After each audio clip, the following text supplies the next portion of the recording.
அகத்துல தேனும் புறத்துல எண்ணெயும் இருக்கணும். ஏன் தெரியுமா? இந்த வீடியோ முழுசா பாருங்க. அதாவது அகத்த தேனாலும் புறத்த எண்ணெயாலும் மூழ்க வைக்கணும்னு சொல்லி சித்தர்கள் நூல்ல போட்டிருக்காங்க.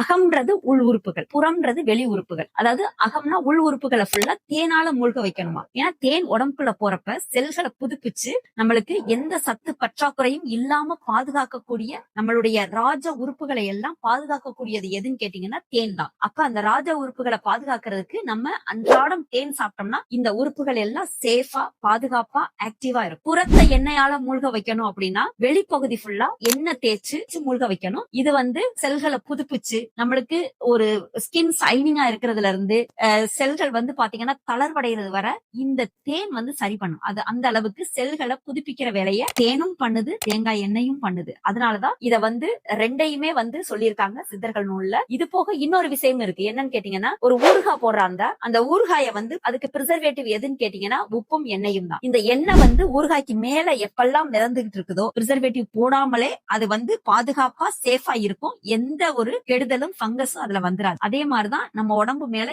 எண்ணெய் படுறப்ப எந்த ஃபங்கஸும் எந்த கெடுதலும் நம்மள தாக்காது. அதே மாதிரி அகத்தை தேனால மூழ்க வைக்கணும் அப்படின்னா தேனுக்குள்ள போட்ட எல்லா லேகியங்களை நீங்க பாருங்க. தேன் கீழே இருக்கும். அந்த லேகியம் அதை கொஞ்சம் நம்ம நெல்லிக்காயா இருக்கட்டும் எதை போட்டாலும் மேல அப்படி தூக்குனாப்புல இருக்கும். அது உள்ள ஃபுல்லா மிங்கிள் ஆகி இருக்கும். இது பாத்தீங்கன்னா நூல்கள்ல இல்ல, ஆனா சித்தர்கள் நூல்ல போட்டிருக்கிறது அகத்த தேனாலும் புறத்த எண்ணெயாலும் மூழ்க வைக்கணும் அப்படின்னு தான் போட்டிருக்காங்க. நம்ம உடம்புக்குள்ள தேன் போனா எந்த சத்து பற்றாக்குறையும் வராது. வெளியில எண்ணெய் இருந்தா எந்த ஃபங்கஸும் எந்த கிருமிகளும் எந்த நோய் நொடியும் இல்லாம ஆரோக்கியமா இருக்கலாம். சுத்தமான தேனுக்கும் தேனி வளர்ப்புக்கும் டிபிஸ் ஹனியை ஃபாலோ பண்ணுங்க.